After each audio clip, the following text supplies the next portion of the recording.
മണിപന്ത്രണ്ടാകാറായി കറിയെന്തുണ്ടാക്കും ഞാൻ ഇവരുണ്ണാൻ കാലമായി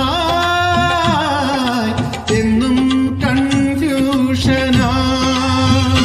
ഓ മീൻ സാമ്പാർ വേണോ എനിക്കെങ്ങും കാണണ്ട, ശരി വേണോ പുറത്തേക്ക് വലിച്ചെറിയും തക്കാളി കറി വേണോ അത് വെച്ചാൽ ഇടി വാങ്ങും.